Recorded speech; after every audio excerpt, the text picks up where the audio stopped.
잠든 사이 전해진 소식들 확인해 보시죠. 네. 오늘은 제가 한 7시부터 방송을 진행했기 때문에 그 앞서서 브리핑해드린 내용 뉴욕 부분과 함께 추가적으로 산업 이슈까지 정리를 해봤습니다. 하나하나 들여다보시고요. 먼저 미증시부터 체크해 보겠습니다. 3대 지수 일제히 상승 마감에 성공을 했습니다. 드라마틱하게 올랐죠.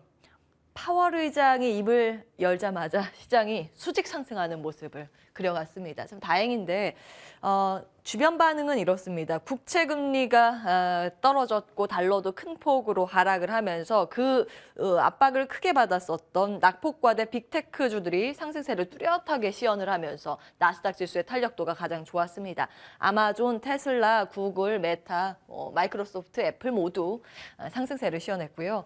이제 전체 요리와 주요리의 하모니 이렇게 제목을 달았는데 이 지표 부분이 에피타이저에 해당이 될 것 같고 파월 의장의 발언이 메인 디쉬에 해당이 될 것 같습니다.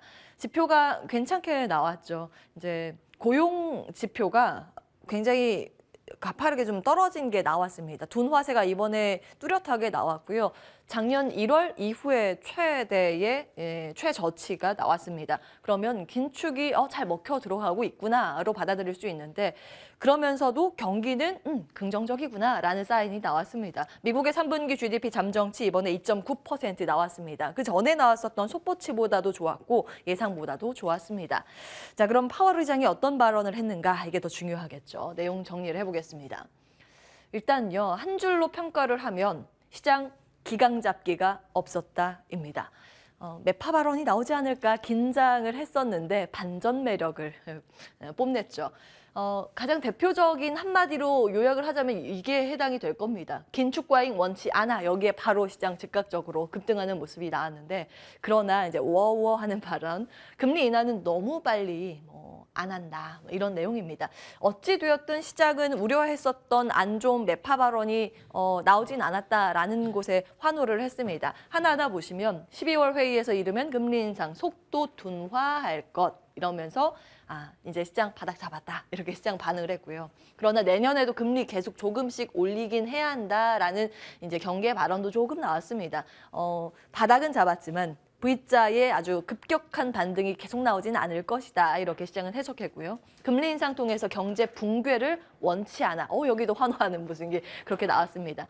주가 급락 원치는 않다. 이렇게 시장은 해석했는데 나는 폴 볼커가 아니다. 그때 나왔었던 금리 막 급하게 올려서 경제 망가지고 그러면 내렸다가 올렸다가 계속 지지부진한 그런 흐름 다시 반복하지 않겠다. 이걸 좀 시사하는 발언이지 않을까 싶습니다. 정리하면 이것은 이렇게 볼 수 있습니다. 지나친 긴축으로 완화하는 그 반복적인 패턴이 다시 나오진 않을 것이다. 이걸 아마 의미한 발언이지 않을까 했는데 시장은 이렇게 해석을 했습니다. 지나치게 금리 올리고 싶지 않아. 여기에 포커스를 맞추면서 흥분하는 이제 광분의 질주가 간밤 나왔는데요. 그래도 좀 체크는 필요해 보여서 과거의 발언 다시 복귀해 보겠습니다. 지난 FOMC 회의 때 기자회견 발언 정리한 내용이죠. 11월 3일 담장사 화면 내용입니다. 핵심 포인트 금리에 관해서는 3가지라는 부분 정리해 드렸습니다. 얼마나 빠르게 할까라는 부분에 긍정 신호가 있었죠. 속도는 천천히. 12월부터 속도 조절 시사하는 발언이 나왔습니다. 앞서 했던 발언이랑 똑같죠. 여기까지 나왔을 때 당시에 미증시 이렇게 환호하는 분위기로 갑자기 튀는 모습이 나왔는데 이 다음 발언들이 추가되면서 그때 나스닥 지수가 3% 넘게 밀렸었죠. 얼마나 높을까? 고점에 대해서는 최종 금리 9월 점도표보다 높을 것이다. 고점이 높고 얼마나 길까? 기간도 생각했던 것보다 더 길 수 있을 것이다. 이렇게 발언을 하면서 시장 그때 쇼크를 받았었는데 일단 직접적인 이와 이에 대한 표현이 이번에는 없었습니다. 그러면서 어느 정도의 이제 대화의 기술적인 부분으로 해석을 해야 되지 않을까라는 이 생각이 들어서 이 내용들 다시 한번 가지고 왔습니다. 어찌되었든 이제 곧 블랙아웃 기간에 들어가기 때문에 연준 위원들이 발언을 할 수 없는 기간이 바로 코앞입니다. 조금 더 당분간은 시장 편하게 볼 수 있지 않을까 이런 심리가 간밤 좀 녹아져 있었던 것으로 보입니다. 선진 지수보다 최근 상대 강도가 신흥 지수가 높은 상황이죠. 11월 종가 기준으로 봤을 때도 데이터 한번 체크해 보시면 그 뉴욕의 3대 지수보다 코스피의 상승률이 아웃퍼폼했습니다. 보시면 11월 아시아 24년 만에 최대폭 상승했다는 데이터가 지금 나왔는데요. 월간 기준입니다. 아시아 태평양 지수인데 이게 환율을 녹여내서 이 외국인의 시각이 반영된 지수라고 이해를 하시면 되겠습니다. 11월 월간 기준 14%의 상승률, 이것은 1998년 이후의 최대 상승률입니다. 블룸버그 통신에서는 이 상승의 이유를 세 가지로 분류를 해서 기입을 했었는데요. 중국 방역 완화의 기대감 여기에 있다라는 포인트, 중국 대만 갈등 완화될 것이다라는 기대감, 그리고 한 가지는 연준의 속도 조절 가능성입니다. 이거는 사실 미증시도 공통된 호재죠.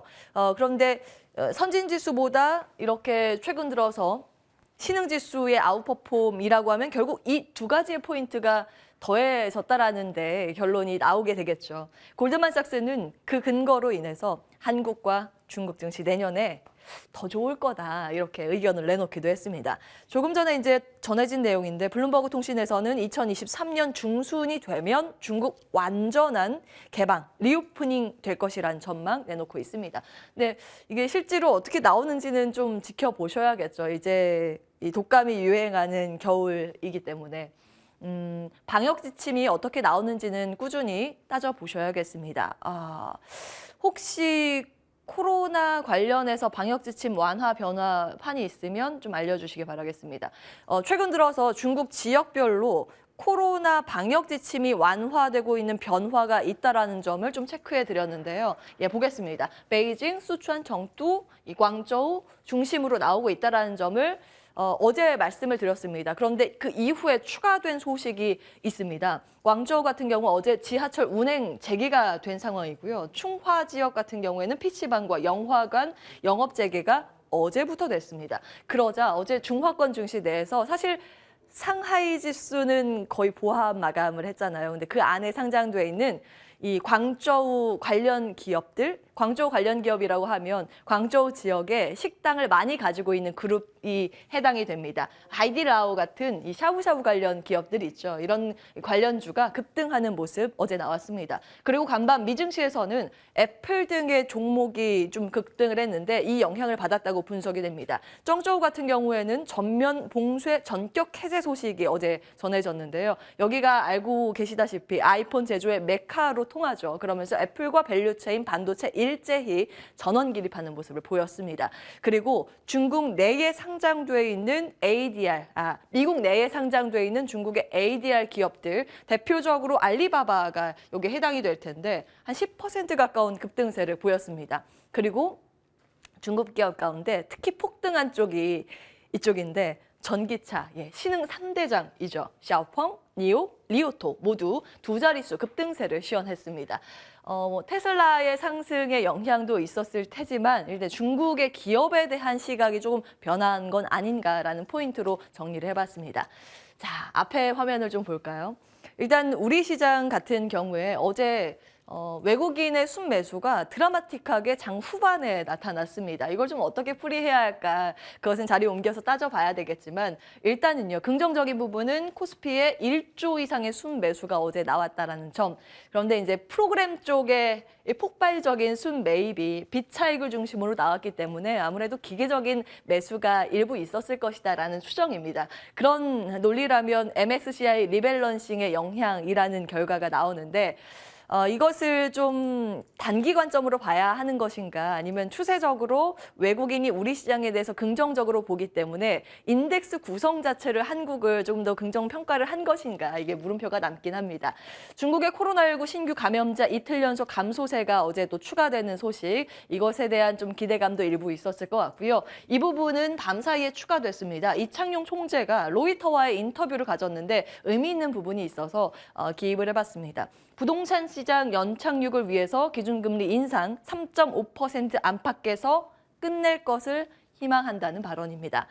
중국의 제로 코로나 내년에 끝나면 또 한국 거대한 경기 부양 같이 볼 수 있을 것이라는 발언을 같이 해놨더라고요. 그래서 지금 이 발언이 나온 지 얼마 안 됐기 때문에 증권사마다 관련 이슈에 대한 정리가 들어갈 겁니다. 가장 먼저 떠오르는 건 중국의 익스포저가 있는 임플란트 이런 것들이 떠오르긴 하는데 보고서가 올라오면 따로 정리를 해드리도록 하겠습니다. 자, 마지막으로 철강에 대한 부분 정리하고 마무리하겠습니다. 지금 미국 한 축, 중국 한 축, 공급망 재편으로 세계 질서가 다시 재편되고 있죠. 그 가운데 하나 이제 철강에 대한 부분이 변화가 있어서 정리해보고자 합니다. 미국은 철강 수요가 지금 반등을 보이고 있는 상황인데요. 미국 내 보고서에 따르면 이 철강의 수요는 앞으로 더 늘어날 것이라고 올라오고 있습니다. 그리고 공급망 재편 조력국에 이 철강 수입량이 증가할 가능성에 좀 주목이 되고 있는데요. 보실까요? 2021년 기준으로 국가별 수입량 비중인데 비중 보시면 캐나다, 멕시코, 브라질, 대한민국은 한 10.2% 정도 됩니다. 그리고 러시아가 6.1% 정도 비중을 차지했었거든요. 그런데 아시다시피 러시아에 대한 제재가 지금 나오고 있죠. 그래서 7월부터 러시아산은 수출 중지에 들어갔습니다. 그래서 이 올해 3분기 데이터 보시면 러시아가 0으로 뚝 떨어집니다. 그리고 한국의 비중이 12.3%로 늘어나는데요. 결국 이제 철강이 필요하고 수입을 한다고 한다면 우호 국가에서 수입량을 더 늘릴 수밖에 없는 구조가 되고 있다는 것을 이 자료를 통해서 힌트를 얻어볼 수 있습니다. 철강 관련 기업들 하면 국내에 이제 여러 곳이 떠오르실 텐데 최근 또 다른 키워드가 또 신재생 인프라이기 때문에 맞물려 있는 데이터로 정리를 해봤습니다. 원자력, 풍력, 태양광, 전기차 세부 부문별로 지금 포함되어 있는 기업들이 있는데요. 포스코홀딩스는 워낙 이제 캐파가 크기 때문에 거의 대부분 좀 들어가 있고요. 원자력 쪽은 세아베스틸 지주가 좀 눈에 띄고 나머지 풍력 타워 쪽 그리고 뭐 전기차 차체 쪽은 현대제철이 포함이 돼 있습니다. 자료도 쭉 한번 정리해 보시고 나머지 이제 소재단에 대해서는 또 추가적인 내용들 다음 기회에 정리해 드리도록 하겠습니다. 오늘 거의 당잠사였습니다.